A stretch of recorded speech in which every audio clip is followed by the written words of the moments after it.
రాష్ట్ర శ్రేయస్సు ప్రజాహితాన్ని దృష్టిలో పెట్టుకుని ఎన్డీఏ కూటమి ఐక్యంగానే ఉంటుందని, రాష్ట్రాన్ని అభివృద్ధి చేయడానికి కనీసం 15 ఏళ్లు అధికారంలో కొనసాగుతామని ఆంధ్రప్రదేశ్ ఉప ముఖ్యమంత్రి పవన్ కళ్యాణ్ శాసనసభ సాక్షిగా ప్రకటించారు.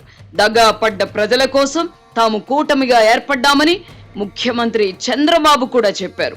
రాష్ట్రం హితవు కోరేవారు ఈ ఇరువురి ప్రకటనలను ఖచ్చితంగా స్వాగతిస్తారు. అయితే పవన్ కళ్యాణ్ చెబుతున్నట్టుగా 15 ఏళ్ల పాటు ఎన్డీఏ కూటమి అధికారంలో కొనసాగాలంటే ప్రజల ఆకాంక్షలకు అనుగుణంగా ప్రభుత్వం పనిచేయాలి. 2019లో 151 సీట్ల భారీ మెజారిటీతో అధికారంలోకి వచ్చిన జగన్మోహన్ రెడ్డి కూడా తాను 30 ఏళ్ల పాటు అధికారంలో కొనసాగుతానని ప్రకటించారు. అయితే ఆ తర్వాత ఆయన పాలన ఎలా సాగిందో చూసాం.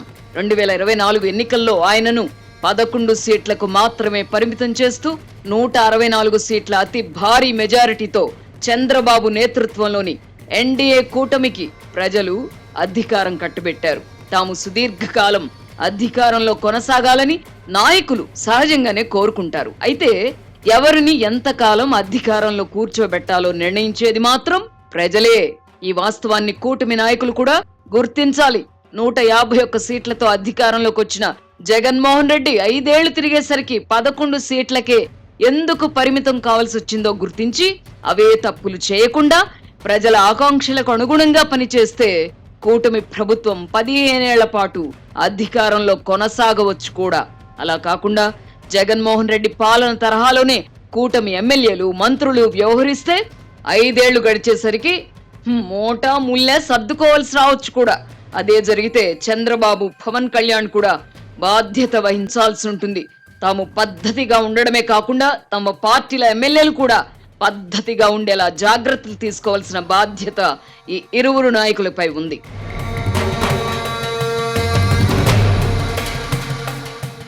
జగన్మోహన్ రెడ్డి పుణ్యమాని రాష్ట్రంలో పాలెగాళ్ల సంస్కృతి ప్రవేశించింది. అధికార దుర్వినియోగం, కక్ష సాధింపులు పాలకుల దినచర్యలుగా మారిపోయాయి. ఈ అవలక్షణాల వల్ల రాజకీయ నాయకులే కాదు, వ్యాపారులు, పారిశ్రామికవేత్తలు కూడా ఇబ్బందులు పాలయ్యారు. ఈ కారణంగానే 60% ప్రజలు సంఘటితమై కూటమికి బ్రహ్మరథం పట్టారు. కూటమి ప్రభుత్వం ఏర్పడి 8 నెలలు దాటింది. ఈ 8 నెలలలో ప్రభుత్వం పనితీరును ప్రజలు గమనిస్తున్నారు. అధికారం వచ్చిందంటే ప్రజలకు మేలు చేయడానికి కాదు, పగలు ప్రతీకారాలు తీర్చుకోవడానికి అన్నట్టుగా ఆంధ్రప్రదేశ్లో రాజకీయాలు కలుషితమయ్యాయి. అధికార కూటమి ఎమ్మెల్యేలు గత ప్రభుత్వ దురాగతాలను ఆదర్శంగా తీసుకోగా, కార్యకర్తలు సోషల్ మీడియా వేదికగా విమర్శలు చేస్తూ ప్రభుత్వం స్వేచ్ఛగా నిర్ణయాలు తీసుకోలేని విధంగా ఒత్తిడి తెస్తున్నారు. ముఖ్యమంత్రి ఏం చేయాలో, ఎలా ఉండాలో సోషల్ మీడియా వేదికగా ప్రకటించడమే కాకుండా ప్రభుత్వంపై దుమ్మెత్తిపోస్తున్నారు. జగన్మోహన్ రెడ్డి అధికారంలో ఉన్నప్పుడు ఈ పరిస్థితి లేదు. ప్రభుత్వం అరాచకంగా వ్యవహరించిన సోషల్ మీడియాలో వైసీపీ అభిమానులు నోరు విప్పేవారు కారు. ప్రభుత్వ వైఫల్యాలను ఎత్తి చూపకపోవడం కూడా తప్పిదమే. అయితే ప్రభుత్వంలో జరుగుతున్న వాటికి సంబంధించి లోతుగా అధ్యయనం చేయకుండానే విమర్శలు చేయడం సరైనది కాదు. జగన్మోహన్ రెడ్డితో పాటు అధికారంతో విర్రవీగిన వారందరినీ వెంటనే జైల్లో పెట్టాలని తెలుగు తమ్ముళ్లు కోరుకుంటున్నారు. ప్రభుత్వం అంటే రూల్ ఆఫ్ లా పాటించాలన్న ప్రాథమిక సూత్రాన్ని విస్మరిస్తున్నారు. జగన్ పాలనలో రూల్ ఆఫ్ లా పాటించడం లేదని ముందుగా అరెస్టులు చేసి ఆ తర్వాత కేసులు కట్టేవారని గగ్గోలు పెట్టిన వాళ్ళు, అప్పుడు బాధితులైన వాళ్ళు ఇప్పుడు జగన్ హయాంలో జరిగిన విధంగా కేసులు పెట్టకుండానే జైళ్లలో పెట్టాలని కోరడం ఏమిటి? జగన్ ఎందుకు ఓడిపోయారో తెలుసుకోకపోతే ఎలా? పోలీసుల ద్వారా అరెస్ట్ చేయించడం చిటికలో పనే కావచ్చు. అయితే ఆ తర్వాత సదరు కేసులు న్యాయ సమీక్షలో నిలబడాలి కదా. ఈ కారణంగానే ముఖ్యమంత్రి చంద్రబాబు సమయం, సందర్భం కోసం ఎదురు చూస్తున్నారు. ఏకంగా తన సతీమణి భువనేశ్వరిని దారుణంగా అవమానించిన వల్లభనేని వంశీ వంటి వారిపై చర్యలు తీసుకోవడానికి కూడా సందర్భం కోసం వేచి చూశారు. అప్పుడు నా భార్యను అవమానించాడు కాబట్టి ఇప్పుడు జైల్లో పెట్టండి అంటే కుదరదు కదా.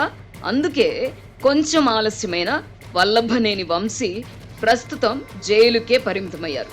ఓసాని కృష్ణమురళి విషయంలో కూడా ఇదే జరిగింది. ప్రభుత్వం అన్నాక అనేక సాధక బాధకాలు ఉంటాయి. వాటి గురించి తెలుసుకోకుండా విమర్శలు చేయడం సబబు కాదు. ఏ విషయంలోనైనా ముఖ్యమంత్రి చంద్రబాబు ఆచితూచి నిర్ణయం తీసుకుంటారు. లేడికి లేచిందే పరుగన్నట్టుగా అధికారంలో ఉన్నప్పుడు అరాచకాలు చేశారనుకున్న వారందరినీ కనీస ఆధారాలు సేకరించకుండా జైల్లో పెట్టడం కుదరదు.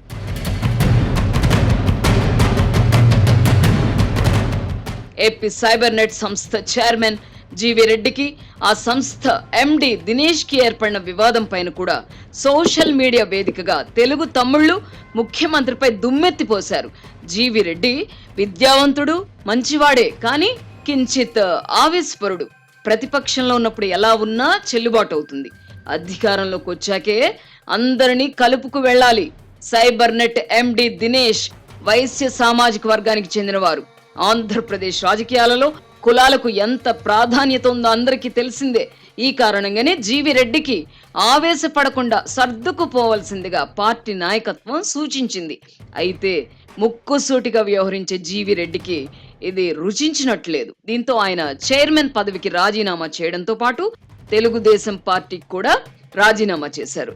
ఈ పరిణామంపై సోషల్ మీడియాలో రచ్చ జరిగింది. జీవీ రెడ్డి వంటి వారిని వదులుకోకూడదని ముఖ్యమంత్రి చంద్రబాబుపై తెలుగు తమ్ముళ్లు ఒత్తిడి తెచ్చారు. అంతటితో ఆగకుండా 2 రోజుల క్రితం జరిగిన ఎమ్మెల్సీ ఎన్నికల్లో తెలుగుదేశం పార్టీకి బుద్ధి చెప్పాలని పోస్టులు పెట్టారు. మొదటికే మోసం వచ్చేలా తెలుగు తమ్ముళ్లు వ్యవహరించడం ఆశ్చర్యం కలిగిస్తోంది. జగన్ రెడ్డి పాలనలో ఎదురైన చేదు అనుభవాలను ఇంత త్వరగా ఎలా మర్చిపోయారని మరింత ఆశ్చర్యం వేస్తోంది. జగన్ రెడ్డి మళ్లీ అధికారంలోకి వస్తే పరిణామాలు ఎలా ఉంటాయో తెలీదా? తెలుగు తమ్ముళ్ల ఆవేశం చల్లారక ముందే చంద్రబాబు ప్రభుత్వం ప్రవేశపెట్టిన వార్షిక బడ్జెట్ ను జీవీ రెడ్డి ప్రశంసించడంతో పాటు రాష్ట్రం కోసం 2029లో కూడా చంద్రబాబే ముఖ్యమంత్రి కావాలని కోరుకుంటున్నానని ఎక్స్ వేదికగా ప్రకటించారు. చంద్రబాబు పవన్ కళ్యాణ్ చెబుతున్నట్టుగా కూటమి ప్రభుత్వం అధికారంలో ఉండడం రాష్ట్రానికి ప్రజలకు అవసరం. తెలుగు తమ్ముళ్లు ఈ వాస్తవాన్ని గుర్తించకుండా అతిగా స్పందిస్తూ అలజడి సృష్టిస్తున్నారు. ప్రభుత్వ పరంగా జరుగుతున్న లోపాలతో మంత్రి లోకేష్ కు నేరుగా సంబంధం లేకపోయినా ఆయనను కూడా విమర్శిస్తున్నారు. వైసీపీ, జనసేన పార్టీలకు కూడా సోషల్ మీడియా బలంగా ఉంది. అయితే ఆ పార్టీల మద్దతుదారులు తమ నాయకులపై ఈగ వాలనివ్వరు. తెలుగుదేశం పార్టీలోనే ఈ ధోరణి కనిపిస్తున్నది. ప్రభుత్వం తప్పు చేస్తే జగన్ మళ్లీ అధికారంలోకి వస్తారన్న భయంతో తెలుగు తమ్ముళ్లు అతిగా స్పందిస్తున్నారన్న భావన కూడా ఉంది. కారణం ఏమైనప్పటికీ తెలుగు తమ్ముళ్ల అతి స్పందన ముఖ్యమంత్రి చంద్రబాబుకు తలపోటుగా మారింది.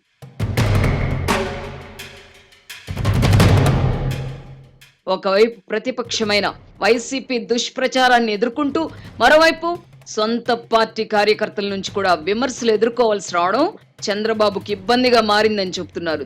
దేశంలో ఎన్నో రాజకీయ పార్టీలున్నాయి, వాటన్నింటికి కూడా సోషల్ మీడియా వేదికలున్నాయి. తెలుగుదేశం పార్టీ విషయంలోనే ఇలా ఎందుకు జరుగుతోంది?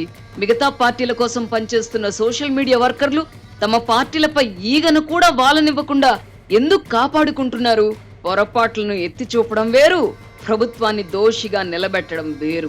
వల్లభనేని వంశీ, పోసాని కృష్ణమురళి వంటి వారిపై చర్యలు తీసుకోవడంతో జగన్ అండ్ కో చేస్తున్న దుష్ప్రచారం పోకడలను గమనిస్తూ కూడా పార్టీకి అండగా నిలబడకుండా గుదిబండగా మారడం ఏమిటి?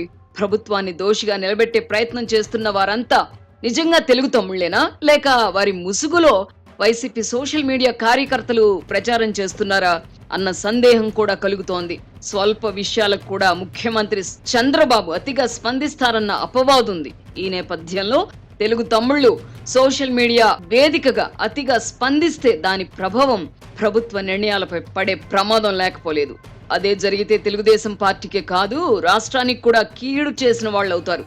రాష్ట్ర హితం కోసం 15 ఏళ్ల పాటు అధికారంలో ఉంటామని ఉప ముఖ్యమంత్రి పవన్ కళ్యాణ్ చెప్తున్న మాటలకు విలువ లేదా? జగన్మోహన్ రెడ్డి మళ్లీ అధికారంలోకి వస్తే అని ఇప్పటికీ అనేక మంది భయపడుతున్నారు. ఇలా భయపడుతున్న వారిలో అధికారులు కూడా ఉన్నారు. అందుకే వారు తమ జాగ్రత్తలు తాము తీసుకుంటున్నారు. జగన్మోహన్ రెడ్డి ఎట్టి పరిస్థితుల్లోనూ మళ్లీ అధికారంలోకి రారన్న నమ్మకాన్ని ప్రజా బాహుళ్యానికి కల్పించాల్సిన బాధ్యత చంద్రబాబు, పవన్ కళ్యాణ్ మీదనే కాదు, తెలుగు తమ్ముళ్ల మీద కూడా ఉంది. చంద్రబాబు వైఖరి వల్ల జగన్మోహన్ రెడ్డి మళ్లీ అధికారంలోకి వస్తారన్న భయంతో ఆయనకు పావులుగా ఉపయోగపడుతున్న వాస్తవాన్ని తెలుగు తమ్ముళ్లు మర్చిపోతున్నారు. జగన్మోహన్ రెడ్డి తన ఒంటికి సరిపడని అనేక సూక్తులను, నీతి వాక్యాలను ఇప్పుడు అలవోకగా వల్లవేస్తున్నారు. రెడ్ బుక్, రాజ్యాంగం, పత్రికా స్వేచ్ఛ, ప్రజాస్వామ్య విలువలు, రూల్ ఆఫ్ లా వంటి పదాలు జగన్మోహన్ రెడ్డి వంటికి సరిపడవు. తాను అధికారంలో ఉన్నప్పుడు ఆంధ్రజ్యోతి, ఏబిఎన్తో పాటు మరికొన్ని మీడియా సంస్థలను అసెంబ్లీ సమావేశాలు కవర్ చేయకుండా 5 ఏళ్ల పాటు నిషేధించిన జగన్మోహన్ రెడ్డి ఆ సంస్థల ప్రతినిధులను ముఖ్యమంత్రి నివాసం దరిదాపులకు కూడా రానివ్వలేదు. ఇప్పటికీ తమ పార్టీ ఏర్పాటు చేసే విలేకరుల సమావేశాలకు రానివ్వడం లేదు. అలాంటి జగన్ ఇప్పుడు పత్రికా స్వేచ్ఛకు విఘాతం కలిగిందని విమర్శించడం విడ్డూరంగా ఉంది. రాజ్యాంగం, ప్రజాస్వామ్య విలువలు, రూల్ ఆఫ్ లా వంటి పదాలకు తన పాలనలో తావున్నదని రుజువు చేసిన మనిషి ఇప్పుడు అవే సూక్తులు చెప్తున్నారు. ప్రజల జ్ఞాపక శక్తి తక్కువ అని అంటారు. వచ్చే ఎన్నికల నాటికి 5 ఏళ్ల క్రితం ఏం జరిగిందో ప్రజలు మర్చిపోయే ప్రమాదం ఉంది. ఈ కారణంగా తెలుగు తమ్ముళ్లు తమ శక్తియుక్తులను, గత దురాగతాలను ప్రజలకు పదే పదే గుర్తు చేయడానికి వినియోగిస్తే మంచిది.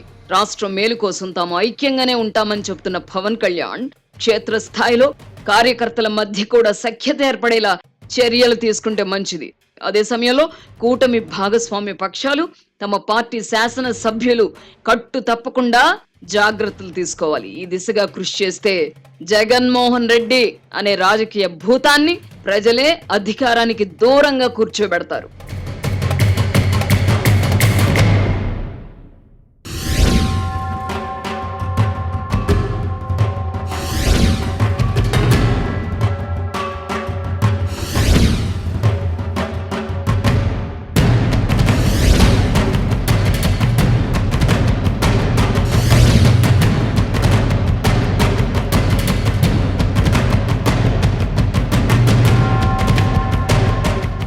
రాష్ట్రంలో కాంగ్రెస్ పార్టీకి, ముఖ్యంగా ముఖ్యమంత్రి రేవంత్ రెడ్డికి మంచి రోజులు వస్తున్నట్టున్నాయి.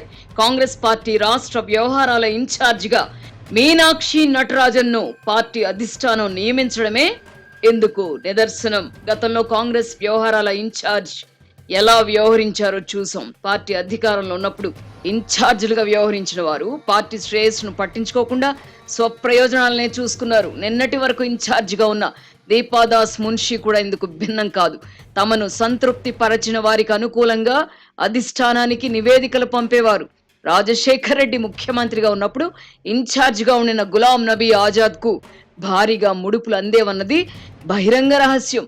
ఇలాంటి వారి వల్ల బలమైన నాయకులు తెరమరుగయ్యారు. అంతిమంగా అనేక రాష్ట్రాల్లో కాంగ్రెస్ పార్టీ బలహీనపడింది.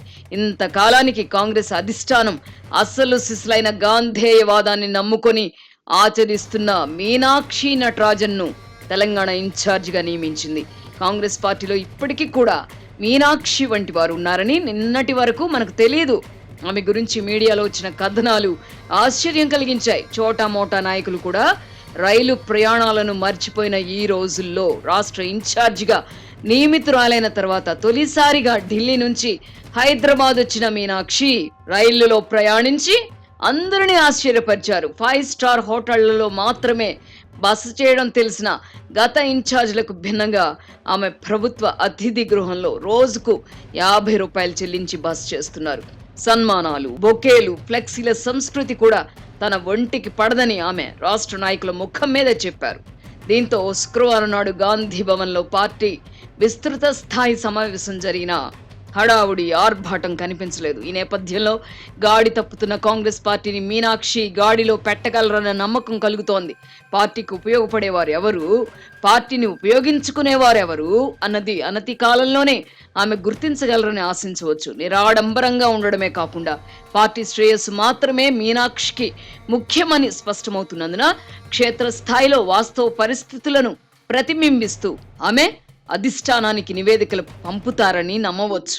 ప్రస్తుతానికి కాంగ్రెస్ లో ముఖ్యమంత్రి రేవంత్ రెడ్డి ఒంటరి పోరు చేస్తున్నారు. పార్టీ నాయకులు తనకు అండగా నిలవడం లేదని రేవంత్ రెడ్డి తన మనసులోని ఆవేదనను పరోక్షంగా బయటపెట్టారు. మంచి మాటను మైక్లో చెప్పాలి, చెడును చెవిలో చెప్పాలి అని గుర్తు చేయడం ద్వారా రాష్ట్ర కాంగ్రెస్ లో ఏం జరుగుతోందో చెప్పకనే చెప్పారు. ముఖ్యమంత్రిగా తాను అనుకున్నట్టుగా పనిచేయలేకపోతున్నానన్న అసంతృప్తి తనకుందని కూడా ఆయన తెలిపారు. గత 15 మాసాలలో ప్రభుత్వం ఎన్నో చేసినా వాటి గురించి మాట్లాడకుండా లోపాలను ఎత్తి చూపుతున్నారని కూడా రేవంత్ ఆవేదన వ్యక్తం చేశారు. కాంగ్రెస్ పార్టీలోనే ఈ లోపం ఉంది. అధికారంలో ఉన్నప్పుడు చేసిన వాటి గురించి పార్టీ నాయకులు పెద్దగా ప్రచారం చేసుకోరు. రాజశేఖర్ రెడ్డి ముఖ్యమంత్రిగా ఉన్నప్పుడు మాత్రం ఇందుకు విరుద్ధంగా పార్టీ నాయకులందరూ ఆయన్ను మోశారు. ఫలితంగానే ఆయన రెండవ పర్యాయం ముఖ్యమంత్రి అయ్యారు. కేంద్రంలో అధికారంలో ఉన్నప్పుడు కూడా కాంగ్రెస్ పార్టీ ఎన్నో సాహసోపేత నిర్ణయాలు తీసుకుంది, చట్టాలు చేసింది. ఉపాధి హామీ పథకం, భూసేకరణ చట్టం, విద్యా హక్కు చట్టాలు యూపీఏ ప్రభుత్వం హయాంలో వచ్చినవే. ఉపాధి హామీ పథకం వల్ల దేశవ్యాప్తంగా కోట్లాది మంది ప్రయోజనం పొందుతున్నారు. కానీ కాంగ్రెస్ నాయకులు ఉపాధి హామీ పథకం తామే తెచ్చామని ప్రచారం చేసుకోరు.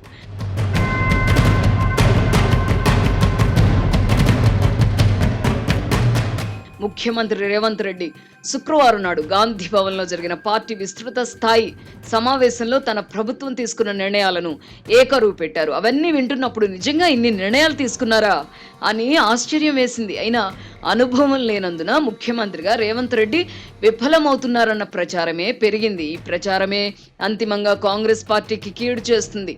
ఇప్పుడు ప్రలోభాలకు లొంగని మీనాక్షి నటరాజన్ కాంగ్రెస్ రాష్ట్ర వ్యవహారాల ఇన్ఛార్జిగా వచ్చినందున పరిస్థితిలో మార్పు రావచ్చు. మంత్రుల నుంచి కింది స్థాయి కార్యకర్తల వరకు ఎవరు, ఏమిటి, ప్రజల్లో ఎవరికి బలం ఉంది, పార్టీకి ఉపయోగపడేది ఎవరు, పార్టీకి గుదిబండలుగా మారుతున్నది ఎవరు, ముఖ్యమంత్రిగా రేవంత్ రెడ్డికి స్వేచ్ఛను ఇవ్వడం అవసరమా లేదా వంటి విషయాలను ఆమె ముందుగా అధ్యయనం చేయాలి. రాహుల్ గాంధీకి ఆమె నమ్మకమైన వ్యక్తి కనుక మీనాక్షి ఇచ్చే నివేదికలకు విలువ ఉండవచ్చు.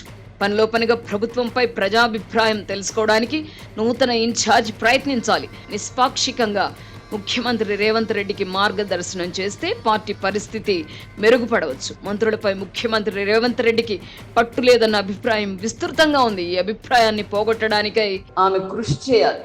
ముఖ్యమంత్రి ఎవరైనా వారికి పూర్తి స్వేచ్ఛ ఇచ్చినప్పుడే వారు సమర్థులో కాదో స్పష్టమవుతుంది. కొన్ని మంత్రిత్వ శాఖల్లో జోక్యం చేసుకోకూడదని ముఖ్యమంత్రిపై ఆంక్షలు పెట్టడం ఏమిటి?